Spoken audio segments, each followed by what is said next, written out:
Assalamualaikum warahmatullahi wabarakatuh.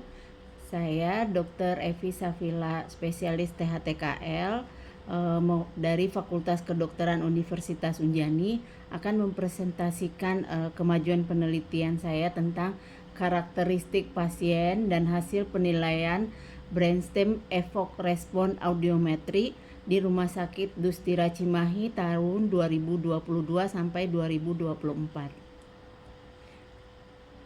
BERA atau Brainstem Evok Respon Audiometri merupakan suatu alat diagnostik yang penting untuk mengetahui evaluasi ambang pendengaran, terutama dilakukan pada individu yang tidak bisa dilakukan tes dengan prosedur audiometri yang konvensional, misalnya pada anak-anak bayi, anak-anak dengan keterbelakangan mental, dengan multi keterbatasan, dan pada penderita autism. BERA yang dilakukan pada bayi memiliki tingkat akurasi yang cukup tinggi. Biasanya screening ini dapat dilakukan dari 2 level, dari 30 sampai 40 dB dan 60 sampai 70 desibel. Tujuannya untuk mendeteksi gangguan dengar mulai dari derajat ringan sampai derajat berat. Pada screening bayi dengan gangguan pendengaran untuk menentukan ambang dengar ini sangat penting karena merupakan koordinasi antara tes untuk rencana tindakan selanjutnya dan manajemen rehabilitasi selanjutnya. Terdapat 2 kategori umum dalam respon pemeriksaan BERA. Pertama, BERA sebagai alat untuk membantu dalam evaluasi neurodiagnostik. Dalam penerapannya, dokter akan membandingkan gambaran gelombang atau morfologi latensi puncak terhadap respon normal. Contohnya, puncak yang muncul lambat daripada keadaan normal menggambarkan adanya kondisi yang patologis pada telinga hingga ke batang otak.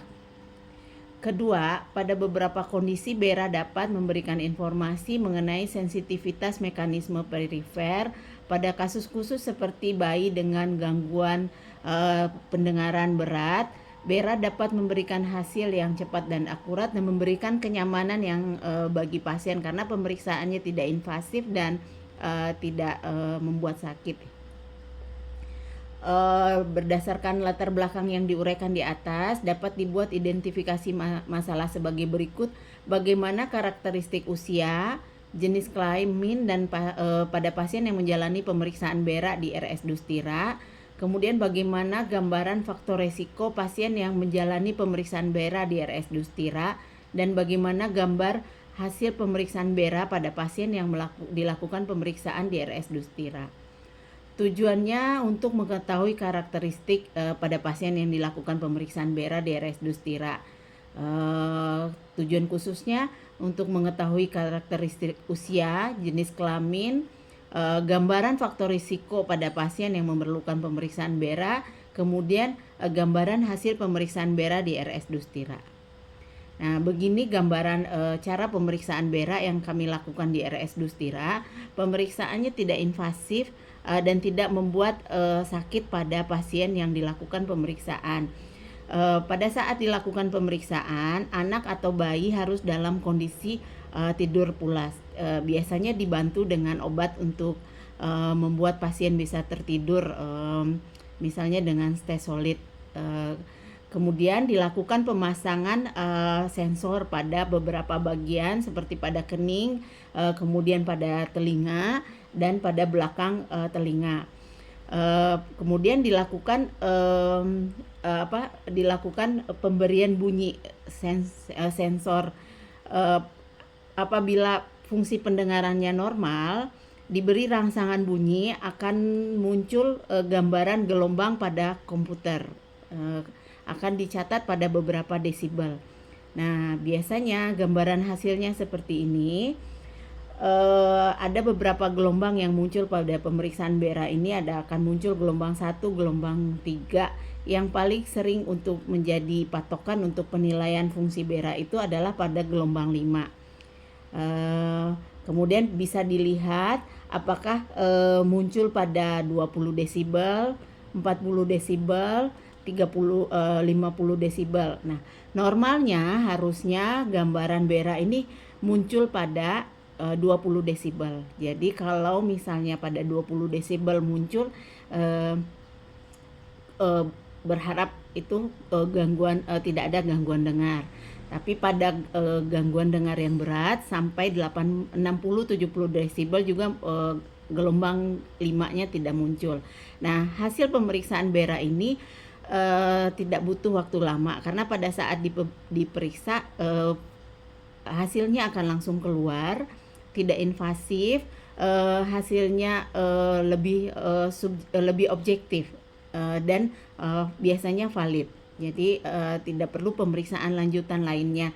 Dari hasil pemeriksaan BERA ini bisa kita dapatkan rencana penata laksanaan selanjutnya. Apakah memang pada anak yang terlambat bicara itu menderita gangguan dengar derajat ringan atau sedang atau berat, atau mungkin tidak ada gangguan dengar. Apabila pada anak tersebut ditemukan fungsi pendengarannya normal, pada 20 desibel terdapat klik pada gelombang BERA-nya, bisa dipastikan fungsi pendengarannya baik, tidak perlu dilakukan penata laksanaan untuk pendengaran selanjutnya. Bisa dilakukan terapi bicara. Tapi apabila ternyata pada hasil BERA terdapat gangguan pendengaran derajat ringan, sedang atau berat, akan dilakukan penata laksanaan untuk gangguan pendengaran. Nah, ini tadi gambaran hasil BERA-nya. Dari penelitian yang saat ini sedang berjalan, rata-rata pasien yang dilakukan pemeriksaan BERA di Poli THT RS Dustira itu kami melakukan pemeriksaan pada 4 anak per minggu. Karena untuk satu pemeriksaan itu memakan waktu 2-3 jam. Jadi rata-rata 4 anak per minggu biasanya kami jadwalkan. Usia yang datang ke Poli THT itu beragam dari usia 6 bulan sampai 6 tahun. Jenis kelamin hampir seimbang antara laki-laki dan perempuan. Kemudian untuk gambaran faktor resiko, biasanya yang dilakukan pemeriksaan BERA adalah anak-anak dengan speech delay atau terlambat bicara. Yang terlambat bicara biasanya orang tuanya baru mengetahuinya pada saat anak berusia 2 tahun ke atas. Biasanya dikonsulkan dari bagian anak, atau bayi-bayi yang memang punya beberapa faktor resiko seperti bayi yang terlahir berat badan lahir rendah, bayi dengan prematur kurang bulan, atau bayi dengan resiko pada saat hamil ibunya mengalami infeksi TORS, atau bayi yang pada saat lahir mengalami ikterik atau kuning. Kemudian pada anak-anak yang pernah mengalami kejang demam, atau pada keluarga yang memang ada riwayat gangguan dengar di keluarganya. Nah, itu nanti akan kami rekap gambaran faktor-faktor risiko yang tadi. Untuk sejauh ini memang ada beragam faktor risiko pasien yang datang untuk dilakukan pemeriksaan BERA ini. Kemudian dari hasil BERA yang sejauh ini sudah kami dapatkan, ada beragam hasil. Ada beberapa hasil yang memang ambang dengarnya ternyata normal. Kalau untuk pasien yang memang ambang dengarnya ternyata dalam batas normal, tapi pasiennya mengalami keterlambatan bicara, pasien akan kami rujuk kembali ke bagian anak untuk selanjutnya mungkin dilakukan terapi bicara. Tetapi kami juga mendapatkan beberapa kasus yang memang hasil dari pemeriksaan BERA-nya itu mengalami gangguan dengar derajat berat. Nah, untuk hasil yang mengalami gangguan dengar derajat berat ini tidak bisa langsung kita lakukan tes terapi bicara di bagian anak. Kita akan lakukan penata laksanaan terlebih dahulu untuk gangguan dengarnya. Salah satunya yang paling ringan adalah dengan memberikan alat bantu dengar kepada si pasien tersebut. Demikian hasil laporan penelitian dari saya. Sebelumnya kami ucapkan terima kasih. Assalamualaikum warahmatullahi wabarakatuh.